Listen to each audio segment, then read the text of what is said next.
Hello बच्चों, हरीश शर्मा का प्यार भरा नमस्कार। और आज मैं हाजिर हूँ कक्षा छठी के तीसरे चैप्टर की दूसरी एक्सरसाइज, और हम बहुत ही अच्छी बातें, नई बातें इसमें सीखेंगे। इनमें से कुछ आपको हो सकता है पहले पता भी हों और नई सीखेंगे हम। ये दूसरा लेक्चर है इस पार्ट का। और सबसे पहले हम बात करते हैं, हम ये इस बात पे आए कि हम क्या सीखने जा रहे हैं। उससे पहले हम थोड़ा सा ये बात कर लेते हैं कि सीधा ना बता के मैं आपको ये बताता हूँ कि हम क्या सीखने वाले हैं। जैसे देखिए बच्चों, 1 2 3 4 5 6 7 8 9 10, इस तरह से मैं यहाँ लिख लेता हूँ। 11 12 13 14 15 16 17 18 19 और 20, ये संख्याएं मैंने लिख ली। अब आप ये देखिए किस किस से भाग होता है। ये जो है संख्याएं हैं, और जिससे ये भाग होगा उसको हम कहेंगे गुणनखंड। उसको हम क्या कहेंगे? गुणनखंड। यहां लिख लेते हैं हम गुणनखंड। इसी तरह यहां लिख लेते हैं हम गुणनखंड, इसके गुणनखंड।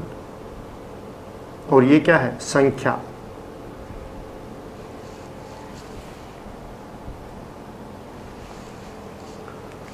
अब एक गुणनखंड होता है कि उसको भाग करने वाले, यानी ये किस किस से भाग जाता है, वो उसका गुणनखंड है। जिससे भी भाग हो सकता है एक उसका, वो एक का गुणनखंड है। एक जिस संख्या से भी भाग हो सकता है उसका गुणनखंड है। आप देखिए, एक किससे भाग होता है? सिर्फ एक से भाग होता है, तो एक जो है एक का गुणनखंड है। 2 किससे भाग होता है? एक से भी भाग होता है और 2 से भी भाग होता है। एक से तो सभी संख्याएं भाग होती हैं, इसका मतलब एक तो सभी का गुणनखंड है ही है। गुणनखंड का मतलब जिससे वो भाग होती है। आप ये मान के चलिए, जिससे कोई संख्या भाग होती है वो उसका गुणनखंड होता है। और एक से सभी संख्याएं भाग होती हैं, इसलिए एक सभी का गुणनखंड है। और संख्या खुद को भी हमेशा भाग करती है, इसलिए स्वयं संख्या भी स्वयं का गुणनखंड होती है। तो जैसे ये है, एक से भी भाग होता है और 2 से भी भाग होता है, तो 1 और 2 ये इसके 2 गुणनखंड हो गई। 3 किससे भाग होता है? 1 और 3 से भाग होता है, ये इसके गुणनखंड है। क्या 3 किसी और से भी भाग होता है? नहीं होता। 4 किससे भाग होता है? 1 से भाग होता है, 2 से भाग होता है और 4 से भाग होता है ना? इसके अलावा किसी और से भाग होता है? नहीं होता। आप 1 2 3 4 ऐसे चलिए और उस संख्या तक पहुंच जाइए, अपने आप ही आ जाएंगे। अब आप देखो, 5 1 से भाग होता है, ठीक है, होता है। 2 से होता है? नहीं होता। 3 से नहीं, 4 से नहीं, 5 से होता है। अब 6 देखिए, 1 से भी होता है, 2 से होता है, 3 से भी होता है, 4 और 5 से नहीं होता, 6 से होता है। 7 किससे होता है? 1 और 7 से होता है। 8 किससे होता है? 1 से होता है, 2 से होता है, 3 से नहीं होता, 4 से होता है, 5 6 7 से नहीं होता, 8 से होता है। 9 किससे होता है? 1 से होता है, 3 से होता है और 9 से होता है। मतलब ये 2 से 4 5 6 7 8 उनसे नहीं होता। इस तरह 10 देखिए किससे भाग होता है? 1 से होता है, 2 से होता है, 3 और 4 से नहीं होता, 5 से होता है, 6 7 8 से नहीं होता, 9 से भी नहीं होता, 10 से होता है। इस तरह 11 देखिए किससे भाग होता है? 1 से होता है और 11 से होता है। 12 किससे होता है? 1 से होता है, 2 से होता है, 3 से होता है, 4 से होता है, 6 से होता है और 12 से होता है। 13 केवल 1 और 13 खुद से होता है। 14 1 से होता है, 2 से होता है, 7 से होता है और 14 से होता है। 15 1 से होता है, 3 से होता है, 5 से होता है और 15 से होता है। 16 1 से, 2 से, 4 से, 8 से, ठीक है ना, और फिर 16 से। 17 किससे होता है? 1 और 17 खुद से होता है। 18 किससे होता है? 1, 2 से होता है, 3 से भी होता है, 6 से होता है, 9 से होता है और 18 से होता है। 19 किससे होता है? 1 और 19। और 20 किससे होता है? 1 से होता है, 2 से होता है, 4 से होता है, 5 से होता है, 10 से होता है और 20 से होता है।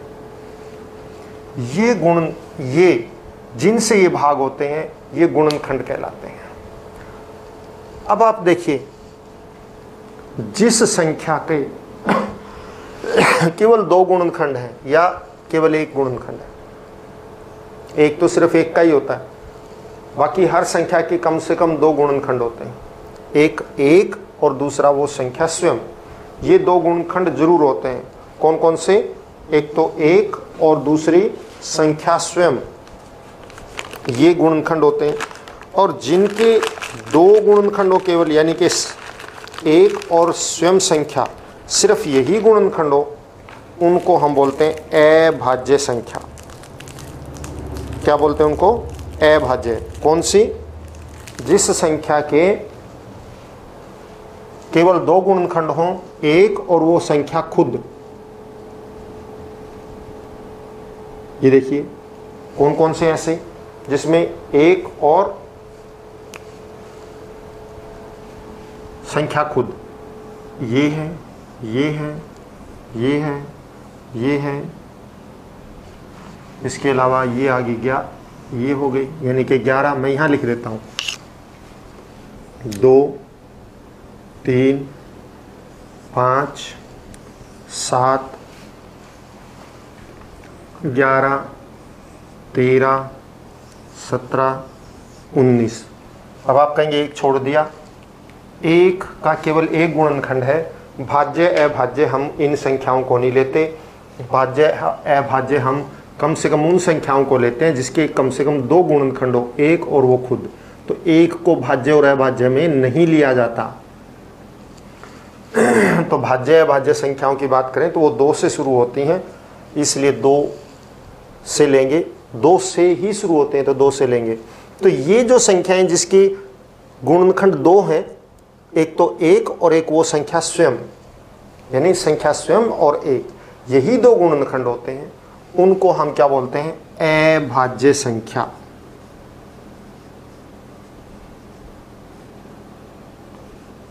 अभाज्य का मतलब वो भाग नहीं होती किसी दूसरी संख्या से, किसी भी दूसरी संख्या से वो भाग नहीं होती, केवल खुद से भाग होती हैं या 1 से भाग होती हैं। तो ऐसी संख्याओं को हम क्या बोलते हैं? अभाज्य। अगर हम कहीं 20 तक की अभाज्य संख्याएं बताओ तो कौन सी हो गई? एक तो हो गई हमारे पास 2, दूसरी आ गई 3, फिर 5, 7, 11, 13, 17 और 19। ये 20 से छोटी अभाज्य संख्याएं हैं। और बाकी सब संख्याएं, एक तो है ही नहीं, एक को तो छोड़ दीजिए, बाकी सब संख्याएं 4, 6, 8, 9, 10, 12, 14, 15, 16, 18, 20, ये ऐसी संख्याएं हैं जिनके 3 या 3 से ज़्यादा गुणनखंड हैं। और इन संख्याओं को हम क्या कहते हैं? इन संख्याओं को कहते हैं हम भाज्य संख्या। क्या कहलाती है? भाज्य संख्याएं कहलाती हैं। तो ऐसी संख्याओं को हम क्या कहते हैं? भाज्य संख्या कहते हैं। तो जिन संख्याओं के केवल 2 गुणनखंड होते हैं, या आप ये कहिए जो संख्याएं केवल 1 और स्वयं से भाग होती हैं, वो अभाज्य होती हैं। और जो 1 और स्वयं को छोड़ के किसी और से भी भाग हो सकती हों, उनको हम क्या कहते हैं? भाज्य संख्या कहते हैं। जो संख्या स्वयं और 1 को छोड़ के किसी और संख्या से भी भाग होती हैं, उन्हें हम क्या कहते हैं? भाज्य संख्या कहते हैं। जैसे 4 जो है 2 से भी भाग हो रहा है, 1 और 4 को छोड़ के 2 से भाग हो रहा है। 6 जो है 1 और 6 को छोड़ के 2 और 3 से भाग हो रहा है। 8 जो है 1 और 8 को छोड़ के 2 और 4 से भाग हो रहा है। 9 जो है 1 और 9 को छोड़ के 3 से भाग हो रहा है। 10 जो है 1 और 10 को छोड़कर 2 और 5 से भाग हो रहा है। इस तरह 12 जो है 1 और 12 को छोड़ के 2, 3, 4 और 6 से भाग हो रहा है। 14 जो है 1 और 14 को छोड़कर 2 और 7 से भी भाग हो रहा है। यानी स्वयं को छोड़ के किसी अन्य संख्या से भी भाग होती हो, उसको हम क्या कहते हैं? वो संख्या कहलाती हैं भाज्य संख्या।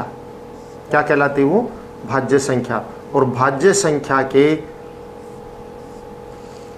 3 या 3 से ज्यादा गुणनखंड होते हैं, ठीक है ना। यानी एक और स्वयं को छोड़ के और भी गुणनखंड होते हैं, उनको हम क्या बोलते हैं?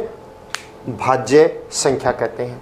तो समझ गए होंगे बच्चों कि भाज्य और अभाज्य क्या होती हैं। अभाज्य वो संख्याएं जो स्वयं से और एक से भाग होती हैं, यानी जिसके केवल 2 गुणनखंड हैं, स्वयं और एक, वो क्या कहलाती हैं? भाज्य। और जिसके स्वयं और एक को छोड़कर और भी गुणनखंड हों, यानी वो किसी और संख्याओं से भी भाग होती हों, जैसे 6 जो है 1 और 6 को छोड़कर 2 और 3 से भी भाग होती है, तो ऐसी संख्याओं को हम क्या कहते हैं? भाज्य संख्या कहते हैं।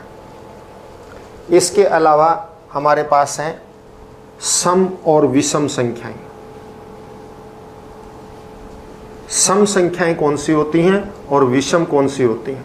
सीधे शब्दों में कहूं तो जो 2 से भाग होती हैं वो संख्याएं सम संख्या कहलाती हैं, और जो 2 के अलावा किसी और से, यानी 2 से भाग नहीं होती, कहने का मतलब जो संख्याएं 2 से भाग होती हैं वो क्या कहलाती हैं? सम संख्या। और जो 2 से भाग नहीं होती वो क्या कहलाती हैं? विषम संख्या। कौन सी आ गई? सम संख्या कौन सी होती हैं और विषम संख्या कौन सी होती हैं? जिन संख्याओं को 2 से पूरा पूरा भाग दिया जा सकता है, यानी जो संख्याएं 2 से पूरा पूरा भाग हो जाती हैं और शेष शून्य बचता है, उनको हम क्या कहते हैं? सम संख्याएं कहते हैं। जो संख्याएं 2 से पूर्ण रूप से भाग हो जाती हैं उन्हें क्या कहते हैं? सम संख्याएं कहते हैं। और जो संख्याएं 2 से पूरी तरह से भाग नहीं होती उन्हें क्या कहते हैं? विषम संख्याएं कहते हैं। तो जैसे 2 से भाग होगा 4, 6, 8, 10, 12, 14, 16, 18, 20, 22, 24, 26, 28, 30, चलता रहेगा, एक को छोड़ के एक छोड़ के। ये सब जो संख्याएं हैं ये क्या हैं? सम संख्याएं हैं। अब आप इन संख्याओं में एक खास बात देखिए कि आखिरी का अक्षर देखिए, यहाँ पे 0 है, 8 है, 6 है, 4 है, 2 है, 0 है, 8 है, 6 है, 4 है, 2 है। इन सब के अंत में 2, 4, 6, 8, 0, 2, 4, 6, 8, 0, 2, 4, 6, 8। अंत में अगर 0, 2, 4, 6 और 8 हो तो वो सभी संख्याएं क्या कहलाएंगी? सम संख्याएं। जिसके अंत में या तो 0 हो या 2 हो या 4 हो या 6 हो या 8 हो, ये सभी संख्याएं क्या कहलाती हैं? सम संख्याएं, क्योंकि ये 2 से पूरी पूरी भाग होती हैं। और जिन संख्याओं के अंत में, अब इनको छोड़ दीजिए तो क्या बच गया? 1, 3, 5, 7, 9। तो आगे भी ले लो, 11, 13, 15, 17, 19, 21, 23, 25, 27, चलता रहेगा, 29, 31, 33, 35, बार बार वही रिपीट होता रहेगा। अंत में क्या है? 1, 3, 5, 7, 9। फिर देखिए 1, 3, 5, 7, 9, फिर 1, 3, 5, 7, 9, 1, 3, 5, 7, 9, 1, 3, 5, 7, 9। अगर किसी के अंत में ये हो 1, 3, 5, 7, 9, 1, 3, 5, 7, 9, तो वो संख्याएं क्या कहलाती हैं? विषम संख्याएं कहलाती हैं। और जिन संख्याओं के अंत में 0, 2, 4, 6, 8 हो वो क्या कहलाती हैं? सम संख्याएं कहलाती हैं। हमने 4 परिभाषाएं की हैं, भाज्य, अभाज्य, सम और विषम। भाज्य कौन से होते हैं? जो स्वयं और एक को छोड़ के किसी और से भी भाग होती हो, यानी कि जिसके 3 या 3 से ज़्यादा गुणनखंड हो, या आप कह सकते हैं कि जो स्वयं को और एक को छोड़ के किसी और से भी भाग हो जाती है, वो क्या होती हैं? भाज्य। और जो केवल स्वयं से भाग होती हैं या फिर एक से भाग होती हैं, उनको क्या बोलते हैं? अभाज्य। जो 2 से भाग होती हैं वो क्या कहलाती हैं? सम संख्याएं, या आप यूं कह सकते हैं जिनके अंत में 0, 2, 4, 6, 8 हो, वो क्या कहलाती हैं? सम संख्याएं। और जो सम नहीं है तो बाकी सब क्या है? विषम, यानी जिसके अंत में 1, 3, 5, 7, 9, 1, 3, 5, 7, 9 इस तरह आता रहेगा, वो क्या कहलाती हैं? विषम संख्याएं कहलाती हैं। तो अब आप देखिए हमारी प्रश्नावली है 3.2, बहुत ही आसान है। इसमें सवाल तो कहने के लिए 12 हैं, लेकिन बिल्कुल छोटे छोटे और आसान हैं। सबसे पहले देखिए हमारे पास पहला सवाल है, मैं आप बताइए कि 2 संख्याओं का योग सम होता है या विषम होता है यदि वे दोनों विषम हों। देखिए 2 संख्याओं का योग, चाहे वो विषम, दोनों विषम हो, चाहे वो दोनों सम हो, सदैव सम होता है। 2 संख्याओं का योग यदि दोनों सम है तो भी योग सम रहेगा, और यदि दोनों विषम है तो भी योग क्या रहेगा? सम रहेगा। हम उदाहरण ले लेते हैं इसका। तो 2 संख्याओं का योग यदि दोनों संख्याएं सम हो तो क्या रहेगा? सम। और यदि दोनों संख्याएं विषम हो तो भी उनका योग क्या रहेगा? सम रहेगा। जैसे आप देखिए दोनों विषम संख्याएं लेते हैं हम, मान लिया 15 और 17, दोनों को जोड़ दो 32। ये भी विषम, ये भी विषम, बट योग क्या आ गया? सम आ गया। और जोड़ लो 3 और 5, ये भी विषम, ये भी विषम लेकिन योग क्या आ गया? सम। और जोड़ लीजिए कि 23 और मान लिया 29, ये भी विषम, ये भी विषम। 9 और 3 12, 2 2 4 1 5 52, क्या आ गया? सम।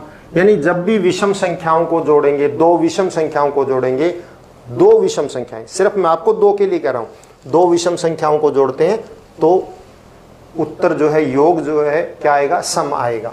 और यदि 2 सम संख्याओं को जोड़ें तो मान लिया 4 और 6 जोड़ दो 10, सम और सम तो योग भी सम है। मान लिया 22 और 32, योग भी सम है, संख्याएं भी सम है।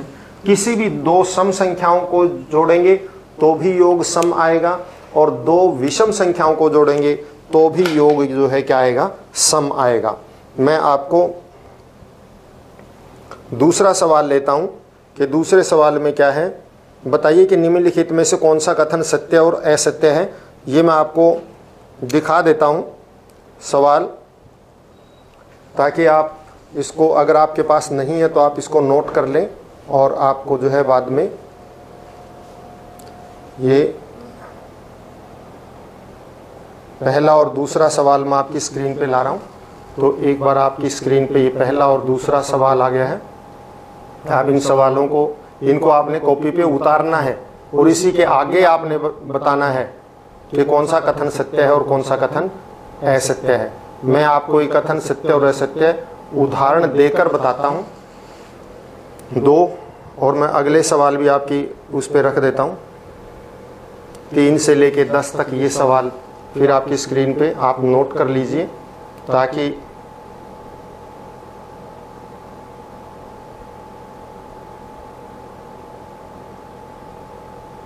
ये 3 से 10 तक मैं आगे कर देता हूँ सवाल, क्योंकि इसमें सवाल है 12 सवाल हैं इसके अंदर।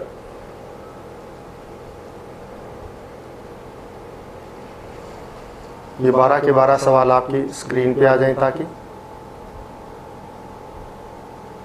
ये 9 से 12 दोबारा आ गए आपके, पहले 10 तक आपकी स्क्रीन पे थे और 9 से 12।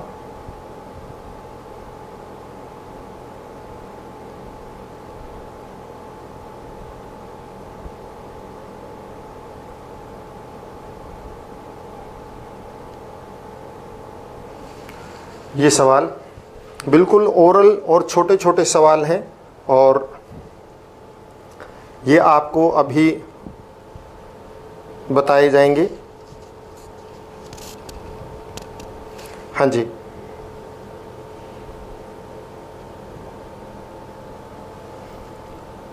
सवाल संख्या 2, इसमें पहला दे रखा है, आप देखिए आपके सामने, आप इसको स्क्रीन पे रोक लीजिए या तो सवाल निकाल के, नहीं तो उतार लीजिए फिर देखिएगा। मैं ओरल बताऊंगा आपको और उदाहरण भी दे दूंगा। 3 विषम संख्याओं का योग सम होता है, ये असत्य है। 2 विषम संख्याओं का योग तो देखिए सम होता है, 2 विषम का योग तो सम होता है, और जब भी एक सम और एक विषम जोड़ेंगे तो उत्तर हमेशा सम आए, या ये जरूरी नहीं है। वो क्या है, अगर हम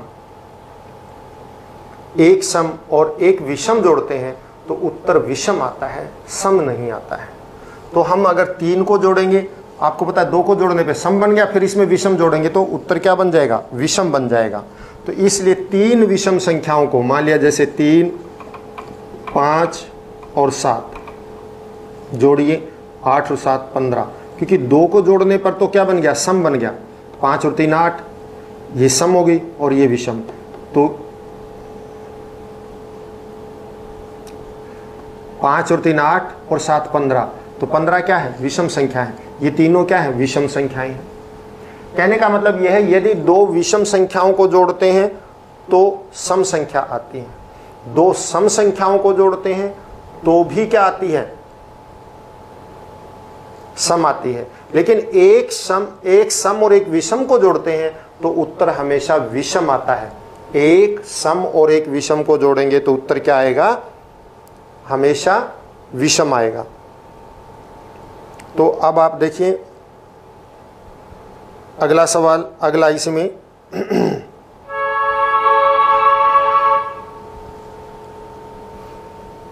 तो अगला सवाल आ जाता है हमारा इस,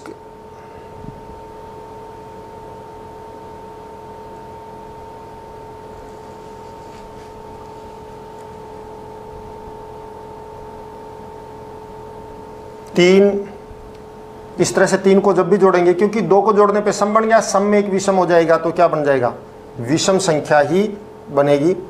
और अगला है 2 विषम और एक सम संख्याओं का योग सम होता है।